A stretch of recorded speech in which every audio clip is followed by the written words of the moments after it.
सत्य परेशान हो सकता है लेकिन पराजित नहीं। राष्ट्रहित की आवाज़ के साथ मैं डॉक्टर रवि गर्गवंशी मैं बात कर रहा हूँ इस वक्त बिहार के एक नौजवान पत्रकार की। अगर मैं बात करूँ उस पत्रकार की तो मनीष कश्यप, जिसे आज पूरा देश जानता है।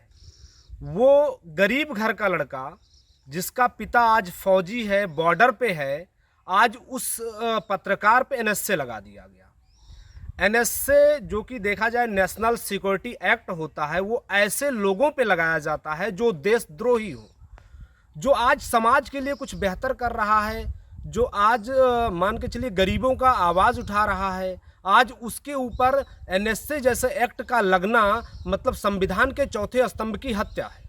हम इसे संविधान के चौथे स्तंभ की हत्या ही कहेंगे। अगर संविधान के चौथे स्तंभ की हत्या ये है तो कहीं ना कहीं ये राजनीतिक षड्यंत्रों में आकर के चौथे स्तंभ की हत्या की जा रही है। अगर बात करें हम बिहार सरकार की, और बिहार सरकार की ना बात करके मैं बात करूं तेजस्वी यादव की, उस जंगल के राजकुमार की, जिनकी वजह से आज मनीष कश्यप जेल में है।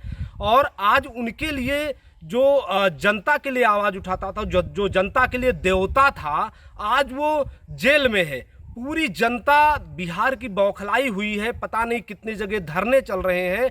आज यहाँ से कुछ लोग तो मनीष कश्यप के लिए दिल्ली तक पहुँच गए हैं। तो कुछ तो उस व्यक्ति ने बेहतर किया होगा जनता के लिए, बेरोजगारी के लिए, महंगाई के लिए।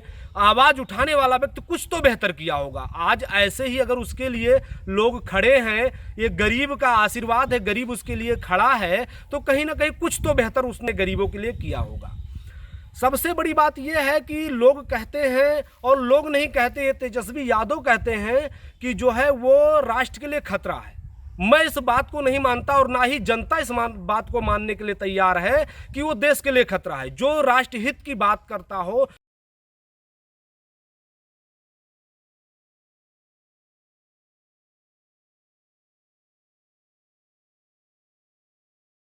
जो राष्ट्र के लिए एक जो है राष्ट्रहित में कदम उठाता हो, बेरोजगारी महंगाई की बात करता हो, वो एक देशद्रोही कैसे हो सकता है? जो उसको ये देशद्रोही सिद्ध करने पे तुले हुए हैं, मैं ये कहता हूं उसने खुले मंच से इनको चुनौती दी थी। अगर आज बात किया जाए तेजस्वी यादव की, तो खुले मंच से मनीष कश्यप ने इनको चुनौती दी थी कि आइए सामने बैठकर आप डिबेट कर लीजिए, आप कितने कैपेबल हैं या मैं कितने कैपेबल हूं, पता चल जाएगा। तो उतनी तो क्षमता इनमें है नहीं। इनमें सिर्फ एक योग्यता है कि ये लालू यादव के बेटे हैं, और दूसरी कौन सी योग्यता ये रखते हैं? अगर बात करें मनीष कश्यप की, तो वो जो है सिविल इंजीनियर रह चुका है। 80-85 हज़ार रुपये की नौकरी छोड़ करके उसने जो है जनसेवा के लिए जो है कदम उठाया, एक अच्छे कदम उठाया, राष्ट्रहित के लिए कदम उठाया, और आज उसी को देशद्रोही साबित किया जा रहा है। भाई इन्होंने भ्रष्टाचार किया, अगर उस भ्रष्टाचार को दिखाने का उसने प्रयास किया तो भ्रष्टाचारी हो गया हो, देशद्रोही हो गया हो। और भ्रष्टाचार ये लगातार करते जा रहे हैं। इनके पिताजी देखा जाए तो चारा घोटाला किए, ये डिप्टी सीएम फेल, 9वां फेल, पढ़ाई भी नहीं कर पाए। इनके पिताजी मुख्यमंत्री रहे, माताजी मुख्यमंत्री, इनको पढ़ा नहीं पाए। और उसके बाद में टूर्नामेंट में सिलेक्शन चाहते थे, वो भी फेल हो गए। अब जो व्यक्ति हर जगह से फेल है और आरजेडी की सरकार में आज वो डिप्टी सीएम बन के बैठा है, वो जनता के लिए क्या विकास करेगा, वो क्या कर सकता है, क्या विकास कर सकता है उस प्रदेश के लिए? और सबसे दुर्भाग्य की बात है कि एक अनपढ़ आज नेता बन के बैठा और एक आईएएस और पीसीएस उसके अंडर में वर्क कर रहे हैं। कहीं ना कहीं ये सिस्टम का दोष है। अगर बात करें, अगर ये न्यायिक संविधान नहीं होता तो लोग पता नहीं क्या कर जाते, इस दुनिया में पता ही नहीं था। ये बड़ी बात है कि उसने आज जो है बिहार के लिए, बिहार को बदलने के लिए, जो अपने आप को सना बिहार लिखता है, बिहार का लाल है, बिहार को बदलने के लिए एक छोटा सा प्रयास किया। और आज बिहार को अगर 25% तक बदल ले गया है तो वो सिर्फ मनीष कश्यप की देन है, अन्यथा वहाँ कोई बदलाव का चांस नहीं था। जंगल राज पूरी तरीके से वो बना दिया गया है। जहाँ पे चरवाहा विद्यालय जैसे या चरवाहा यूनिवर्सिटी खोला जा सकता है, आप समझ सकते हैं कितना बेहतर वहाँ का स्वास्थ्य व्यवस्था या शिक्षा व्यवस्था होगा। स्वास्थ्य व्यवस्था को लेकर, शिक्षा व्यवस्था को लेकर, जहाँ जहाँ के बताइए 3 साल जहाँ के सेशन लेट हो, कितना बेहतर हो सकता है। इसी पे हमें एक कविता याद आ रही है जो हम आप लोगों को सुनाना चाहेंगे।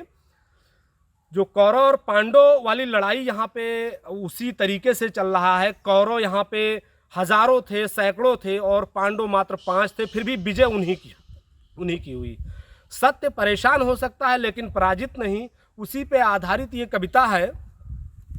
वर्षों तक वन में झूम झूम बाधा विघ्नों को चूम चूम, सह धूप घाम पानी पत्थर, पांडव आए कुछ और निखर, सौभाग्य न सब दिन सोता है, देखे आगे क्या होता है। मैत्री की राह बताने को, सबको सुमार्ग पर लाने को, दुर्योधन को समझाने को, भीषण विज्ञान बचाने को, भगवान हस्तिनापुर आए, पांडव का संदेशा लाए, दो न्याय अगर तो आधा दो, इसमें भी यदि तुम्हें बाधा हो तो दे दो, केवल 5 ग्राम रखो अपनी धरती तमाम, हम वहीं खुशी से खाएंगे, परिजन पर अस न उठाएंगे। दुर्योधन वो भी दे न सका, आशिक समाज की ले न सका, उल्टे हरि को बांधने चला, जो था आसाद साधने चला। जब नाश मनुज पर छाता है, पहले विवेक मर जाता है, हर ने भीषण हुंकार किया, अपना स्वरूप विस्तार किया, डगमग डगमग दिग्गज डोले, भगवान कुपित होकर बोले, जंजीर बड़ा अवसाद मुझे, हाँ हाँ दुर्योधन बांध मुझे, हित वचन नहीं तूने माना, मैत्री का मूल न पहचाना, तो ले मैं भी अब जाता हूँ, अंतिम संकल्प सुनाता हूँ,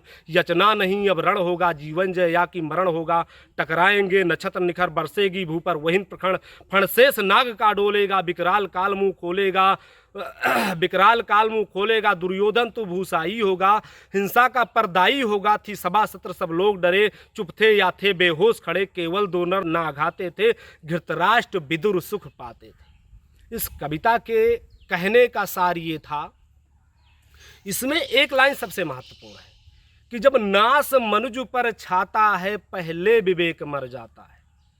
जब व्यक्ति का विनाश काल आ जाता है, ऐसे स्थिति में व्यक्ति की बुद्धि भ्रष्ट हो जाती है। सेम सिचुएशन आज तेजस्वी यादव की है, आज वही हाल हुआ। और आपने इसी कविता में एक लाइन सुनी होगी, इसी कविता में एक लाइन आपने सुना होगा, दे दो हमें 5 ग्राम रखो अपनी धरती तमाम, यानी हमें सिर्फ 5 गांव से मतलब है। ये पांडव का जो है दुर्योधन के पास में एक मैसेज था कि आप 5 ग्राम दे दो मुझे, पूरी अपनी साम्राज्य रख लो, हमें उसकी ज़रूरत नहीं है। लेकिन उसकी बुद्धि ऐसी थी कि जो 5 ग्राम ना दे सका और लास्ट में उसका पूरी राजपाट चला गया। सेम सिचुएशन तेजस्वी यादव की थी, तेजस्वी यादव की है, जो आज मनीष कश्यप उनसे सिर्फ इतना बोला था कि भ्रष्टाचार खत्म कर दो। उस भ्रष्टाचार को वो नहीं समझ पाए और ऐसे सिचुएशन पर उन्होंने कदम उठा लिया जो उन पर NSA लगा दिया।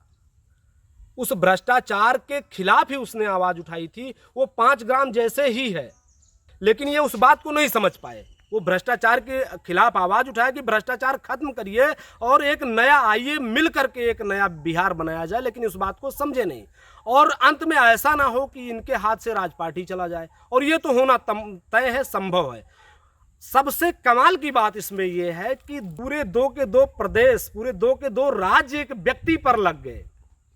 आचार्य चाणक्य जी कहते हैं, जो संभावनाओं से ज्यादा, अगर बात करें कि उपेक्षाओं और संभावनाओं से ज्यादा कोई चीज होने लगे तो समझ लीजिए वो व्यक्ति कहीं ना कहीं प्रगति की तरफ जा रहा है। अगर मनीष कश्यप की बात करूं, एक ऐसा व्यक्ति जो एक समाज सेवक है, एक देश हित में कार्य करता है, उसके पीछे अगर 2 के 2 राज्य लग गए हैं तो इससे ये सिद्ध होता है कि कहीं ना कहीं वो भ्रष्टाचार के खिलाफ आवाज उठा रहा था और देश के लिए कुछ बेहतर करना चाह रहा है।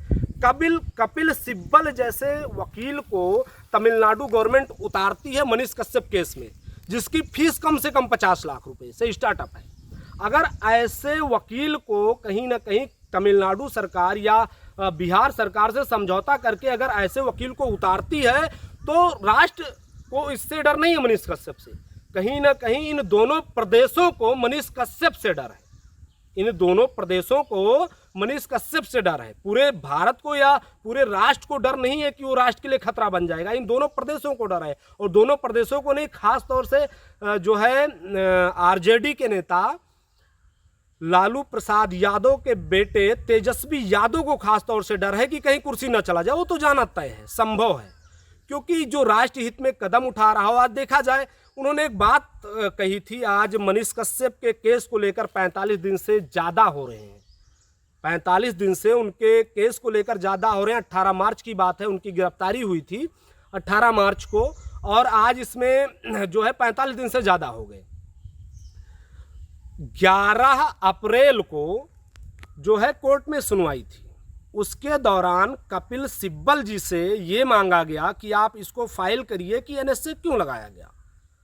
उस दिन इनके पास में, कपिल सिब्बल के पास में कोई प्रत्युत्तर नहीं था कि ये मौखिक या लिखित दे सके कि इन्हें इससे क्यों लगाया गया।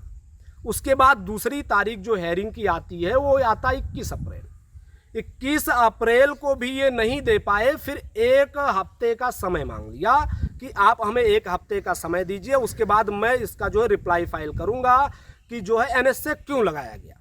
उसके बाद जो तीसरी हेयरिंग आती है वो आती है 28 अप्रैल को, लेकिन तब भी ये कोर्ट लेट से पहुंचे, जबकि 9 बजे कोर्ट की सुनवाई थी इनकी सुप्रीम कोर्ट को, और ये 9 बजे के बाद यानी काफ़ी लेट पहुंचे, जिसकी वजह से उस दिन जो है तारीख फिर से दे दिया गया। अब वो 9 मई को दिया गया है तारीख, लेकिन आज तक इनके पास में कोई ऐसी चीज़ नहीं है कि ये जिससे सिद्ध कर सके कि एनएसए इस व्यक्ति पे लगाया क्यों गया।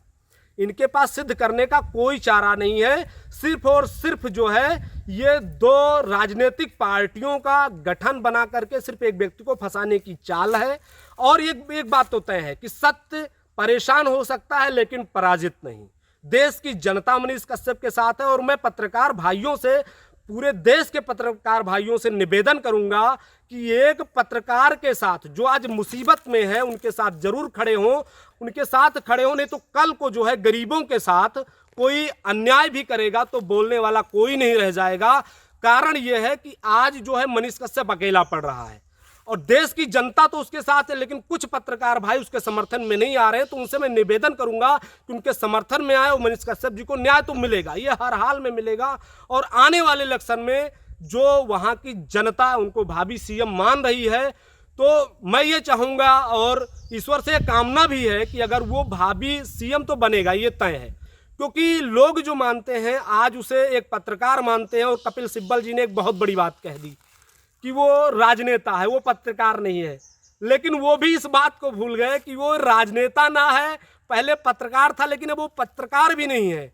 वो आज भारत एक राज्य है बिहार, जहाँ का वो रहने वाला है, और वो आज बिहार राज्य की विचारधारा बन गया है। अगर बात करें तो एक पत्रकार को दबाया जा सकता है, उसकी आवाज़ को भी दबाया जाना संभव है, लेकिन एक विचारधारा को कभी दबाया नहीं जा सकता। और मनीष कश्यप आज एक विचारधारा बन गया है, कहीं ना कहीं कुछ तो बेहतर होगा, ये जान लीजिए। अगर जीवन में बड़ी चुनौतियों का सामना व्यक्ति करता है तो उसके जीवन में कुछ बेहतर समय भी आते हैं। तो ये मैं समझता हूँ कि कुछ कठिन समय है, इसको कुछ दिन में पार हो जाएगा, निकल जाएगा जैसे तैसे। लेकिन आने वाले टाइम में जो ये विचारधारा है ये भावी सीएम का रूप ले रहा है, और ईश्वर से कामना भी है और बिहार के समस्त जनता से भी कामना है कि 5 साल में एक बार उनके उंगलियों में वो ताकत आती है जिससे वो अपना भाग्य बदल सकते हैं। तो ऐसे किसी नेता को वो ना चुने, या ऐसे किसी पार्टियों को ना चुने जो कि भ्रष्टाचार का गढ़ बने या उन्हें भ्रष्टाचार में डुबा दे, और ऐसे व्यक्तियों के ही चुने जो उनके जीवन के लिए कुछ बेहतर कर सके, जो महंगाई बेरोजगारी की बात करे, जो विकास की बात करे, जो विकास के प्रति कुछ करे। ऐसे लोगों को चुनने का प्रयास करें। और ऐसे चेहरे में मनीष कश्यप एक बड़ा चेहरा है, एक उभरता हुआ चेहरा है। एक पत्रकार होने के साथ साथ उसने पूरे भारत का भ्रमण किया है। आज जो वो सही कह रहा है कि किसी भी डिबेट में अगर तेजस्वी यादव को बिठा दिया जाए तो शायद 5 मिनट वो उसका सामना नहीं कर पाएंगे, और ये सत्य है। अगर उसने पूरे भारत का भ्रमण किया तो कहीं ना कहीं वो जो है एक बहुत बड़ा अनुभव रखता है। बहुत कम उम्र में, मात्र 2 साल की उम्र उनसे कम है, लेकिन अनुभव बहुत बड़े हैं। तो ऐसे अनुभवी लोगों के जो है हाथ में अगर राज्य जाएगा तो कहीं ना कहीं देश के पत्रकारों को जो है बहुत बड़ी खुशी मिलेगी। और वहीं से एक पत्रकार, अगर देखा जाए, लोग ये कहें कि अगर पत्रकार जो है प्रदेश नहीं चला सकता, देश नहीं चला सकता, तो उन्हीं के सामने एक उदाहरण है मनीष सिसोदिया।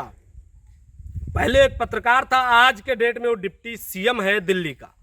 तो ये नहीं कहा जा सकता कि कोई पत्रकार या कोई प्रतिभा होनी चाहिए, और टैलेंट कहीं से खरीदा नहीं जाता, वो व्यक्ति के अंदर ऑटोमेटिक आता है, वो ईश्वरीय देन होती है, और कहीं ना कहीं वो मनीष कश्यप में पाया जाता है। तो बिहार के जनता से अनुरोध और निवेदन है कि ऐसे व्यक्तियों को चुनने का प्रयास ना करें जो कि बाढ़ में कहीं डूब जाए बिहार, और कहीं भ्रष्टाचार में डूब जाए। एक नया बिहार बनाना है तो उन्हें एक नए सीएम का और एक उभरते हुए चेहरे का चयन करना होगा। तो वो एक उभरते हुए चेहरे का चयन करें। और आप सभी भाइयों से निवेदन है, सभी दर्शकों से निवेदन है कि आप लोग कमेंट करके ज़रूर बताएं कि ऐसे भ्रष्टाचार के खिलाफ आवाज उठाना सही है या गलत है। जय हिंद।